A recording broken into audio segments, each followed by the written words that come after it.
Wait. The X-ray bridge and the Honker bridge. Honker. Those don't sound like Korean names to me somehow. Yeah, Honker. Okay. I hardly even know her. Nah, sorry. I'll get my coat. Okay. Yeah, see ya. July 28th, 1952.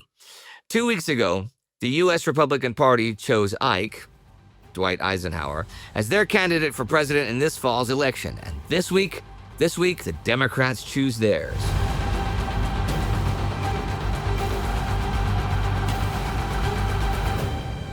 I'm Indy Neidell, and this is the Korean War. Last week in the field, the Chinese took most of the hill known as Old Baldy. At the truce table, the stalemate continued, and though only Article 51 remained in the way of an armistice being signed, the two sides' interpretations of that article are so far apart that an armistice still seems far away. And in the U.S., the steelworkers strike, which very much affects this war, continued, and a Democratic Party's convention began in Chicago, where they are to choose their candidate for the presidential election later this year. As I said, the Republicans chose Dwight Eisenhower a couple weeks ago, so let's look at Chicago. Like the Republican convention a couple weeks ago, this is being broadcast nationally on television, which is a pretty exciting thing for the 37% of American households that have a TV. It's being broadcast live thanks to AT&T's coast-to-coast coaxial cable, completed just last year at great cost. After watching the broadcasts of the Republican convention, Democrats have made a couple of changes to make things a little better for the viewer. They built a tower for better camera shots of the speaker's podium, and they're going to pay a little more attention to how the delegates conduct themselves on camera. If you'll remember, Tennessee Senator Estes Kefauver has been the Democratic frontrunner for the nomination. Last year, he chaired that big nationally televised investigation into organized crime, and everyone knows him since as this big anti-crime, anti-corruption crusader, and he won 12 of the 15 primaries. Georgia Senator Richard Russell is also a name to watch going into the convention, as is former ambassador to the UK and the USSR and former Commerce Secretary Averell Harriman. Thing is, to kick things off in Chicago, Illinois Governor Adlai Stevenson, who has made clear all spring that he is a reluctant candidate, gives the welcoming address, and it is a real banger. Funny, witty, moving, and party leaders from a bunch of northern and midwestern states get behind Stevenson. Kefauver wins the first vote over Russell and Stevenson, though he does not have enough votes to win the nomination. And they're not actually all that far behind him. However, current U.S. President Harry Truman then weighs in favor of Stevenson, partly because he just plain likes him best for the job, but also Kefauver and Russell are from southern states with strict Jim Crow laws and segregation. Truman thinks nominating either one for the top office would lose support among northern voters, both black and white. He also convinces Harriman to drop out before the third vote, and he's not the only one who drops out, and with a few hundred delegates switching over to him, Adlai Stevenson wins the nomination on the third vote, just topping the 615 vote threshold to win. Who is to be his vice president? Well, it could be current Vice President Alben Barkley, or Kefauver or Russell, but these are soon rejected in favor of either Alabama Senator John Sparkman or Oklahoma Senator Mike Mulroney. And it's Sparkman, a segregationist, that gets the nod by general acclaim. You know, Kefauver really thought he had the whole thing locked up, but a lot of party leaders made sure that this was not the case. This includes Truman, who lost the New Hampshire primary in a stunning upset to Kefauver. That was the first primary. 2 weeks later, Truman announced that he wouldn't seek re-election. He later claimed that he had made his decision long before the New Hampshire primary loss. But give him hell, Harry never forgave Kefauver. Kefauver was accused by some of having communist sympathies. He was accused by segregationists of opposing states' rights, and he overcame these charges. But the party bosses Not so much. The big city machines detest him and will do their best to stop him, wrote the author John Gunther, who was covering the campaign. This is partly because he is a lone wolf, an irregularity, a nonconformist, and partly because the crime investigation upset the Democratic apple cart in states like Illinois. Most important, Truman was out for revenge. I said that Truman weighed in after the first vote of the convention, yeah? Well, he flew in from D.C., sent a message to Harriman, and then met with party leaders. I'll quote that Washington Post article yet again. The third roll call began late in the evening. One Tennessee delegate recalled Kefauver sitting there with a drink in his hand and a happy, bemused smile on his face, not even realizing that they had already cut his throat. When the roll call came to the New York delegation, the state's party chairman read a statement from Harriman. I withdraw as a candidate and urge my supporters to cast their votes for my old friend Adlai Stevenson. Other delegations began switching to the governor. Kefauver knew it was over. He entered the arena and walked towards the podium to speak. But the convention chairman, Representative Sam Rayburn from Texas, refused to interrupt the roll call. 2 hours later, at nearly 12:30 a.m., Utah switched its 4.5 votes to Stevenson, putting him over the top. Kefauver finally spoke and gave his support to Stevenson, saying, "We have nominated a very great man." When Estes Kefauver walks out in the wee hours, it is the morning of his 49th birthday. I think in future that the party will make it a rule to bind delegates to the winners of their state primaries. The official Democratic platform is for multilateral disarmament, though a strong national defense, support for NATO, a free Germany, and collective security against the USSR, a repeal of the Taft-Hartley Act, which restricts labor unions, equal employment opportunities for minorities, public assistance for the very young, the very old, the blind, and the physically disabled, and an expansion of the school lunch program. Okay, it's a lot of stuff, right? As for Adlai Stevenson, although a two-term governor of a large state, Stevenson was by no means a national figure. His dumpy, balding personal appearance, while exciting the mother instinct in some women, struck other people as hopelessly nondescript. Stevenson admirers, and they could be fervent, sought in the governor a reincarnation of Franklin D. Roosevelt, that sadly he was not. But he is the candidate, and we'll follow the events leading up to the election and the election itself to see who wins, because that could really affect the Korean War. The Republicans have pledged to end this unpopular war. The armistice negotiations at Panmunjom do continue, though as we saw last week, Chief Communist Delegate Nam Il said that the executive meetings should end this week on the 26th, and that staff officers should have conferences on armistice details. The UN thinks this should be okay. They then inaugurated a new stage in the UNC handling of the negotiations by giving Clark and Harrison permission to propose and carry out immediately, if necessary, a 7-day recess in the plenary meetings as soon as they saw fit. Clark is UN Commander Mark Clark, and Harrison is UN Chief Delegate William Harrison.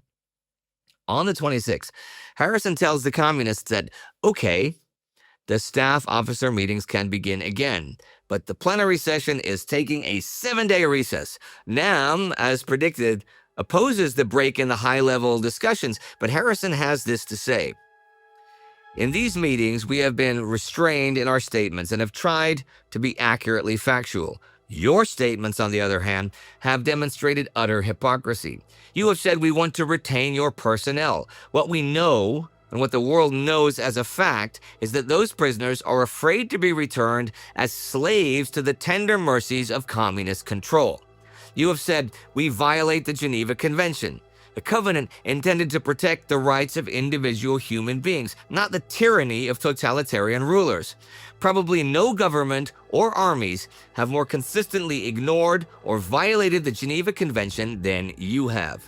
You have no moral right to raise the issue or the question of the Geneva Convention. You have made utterly false statements about our actions. Such lies are recognized by everybody as typical of communist propaganda. After this, he says the UN delegates will return August 3rd, that they just get up and leave the room without giving the other side any chance to reply. Here's the thing though, if this is the beginning of a period of such recesses, then it is the end of 3 months of pretty frustrating negotiating since the UN's April 28th peace proposal package. When that was issued, it did manage to get the remaining 3 issues still on the table down to just the 1, but here at the end of July, that issue, the POW issue, is no closer to being solved now than it was then.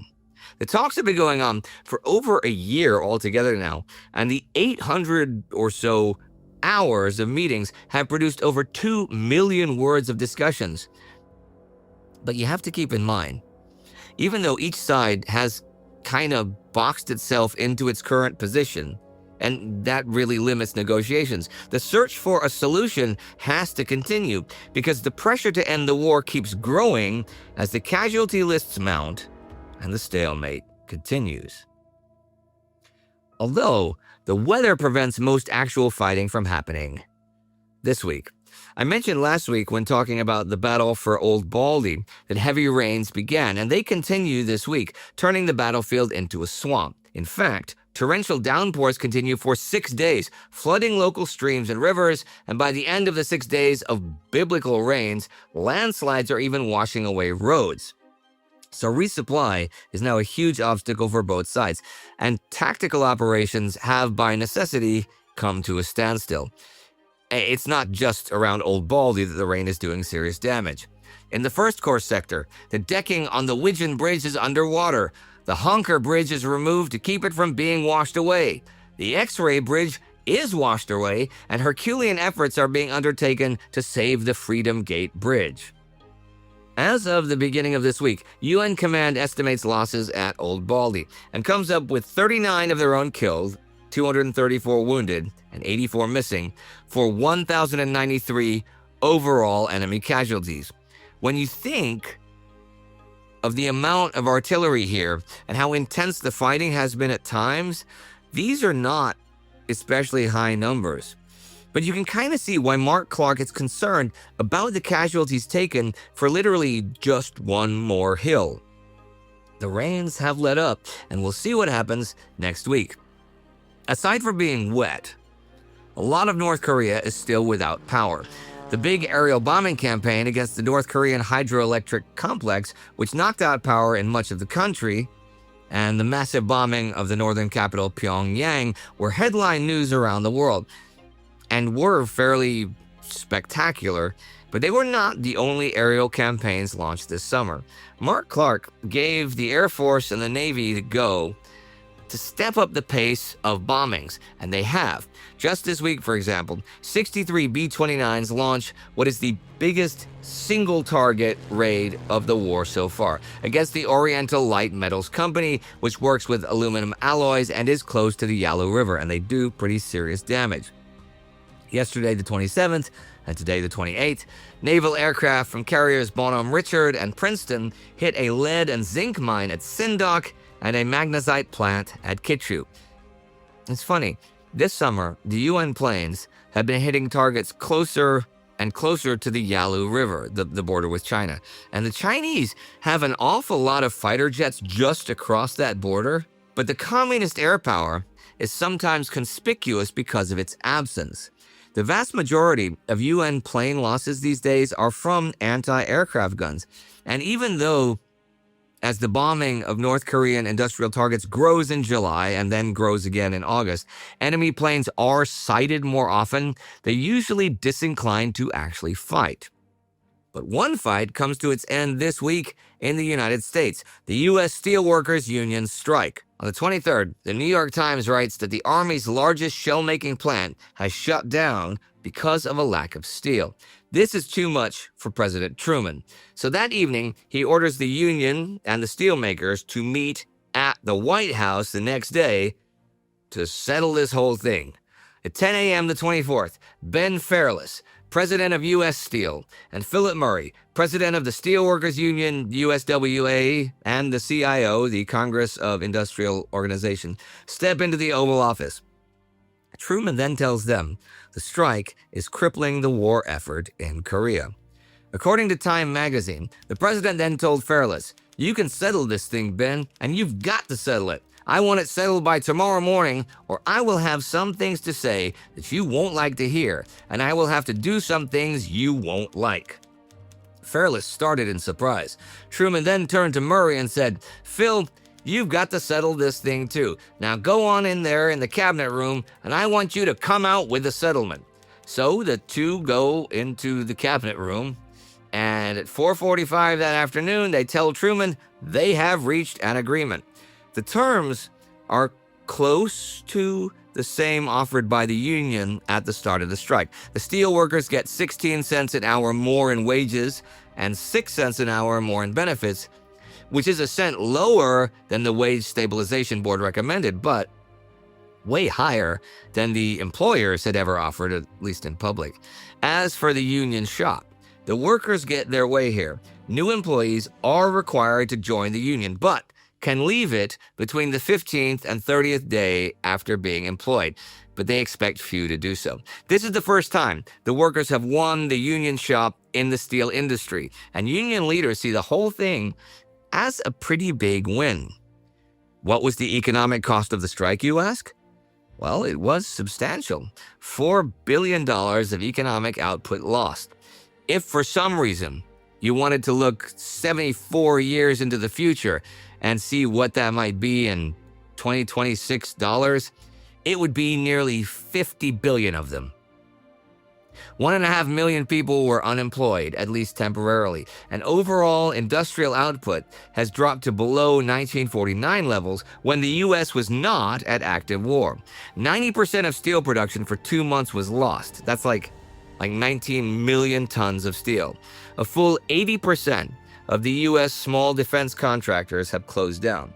And even though the strike is over, it's going to take another few weeks before the steel mill furnaces can be brought back to full production, and maybe a month before steel actually reaches manufacturers. So yeah, overall, a pretty big deal.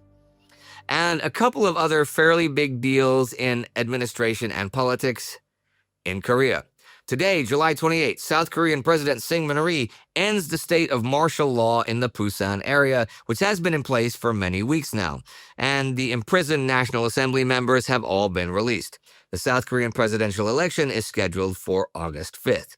And also, back on July 10th, Mark Clark removed the POW issue in general from 8th Army's jurisdiction when Far East Command established the Korean Communications Zone to take over responsibility for activities in the rear. They've really learned, or more like relearn, that an Army commander should not have to deal with administrating the communication zone, since that cannot help but distract him from job one, fighting the enemy. And with those two notes, I shall end my coverage of the war for this week, with rains halting most action on the ground, though it continues in the skies, the steel strike ending, but having hurt vital military steelwork, and the Democrats choosing their candidate for president, Adlai Stevenson, who seems to be a genuinely good person, though whether or not that's a good quality in politics, I hesitate to say. Joseph Golden writes of Stevenson, his own hesitancy notwithstanding, Stevenson promised the convention to work hard to win, albeit on a high moral road. "Better we lose the election," he said in his acceptance speech, "than mislead the people. And better we lose than misgovern the people." And I shall endeavor not to mislead you as I continue this coverage week after week after week. And I can do this thanks to the sterling efforts of the Time Ghost Army, for that is what allows us to make all of our productions. Time Ghost Army member of the week here is Joel Van Ord. Maybe it's Joel. Joel Van Ord. Thank you. You too can join the army at timeghost.tv or patreon.com. Do not forget to subscribe. See you next time.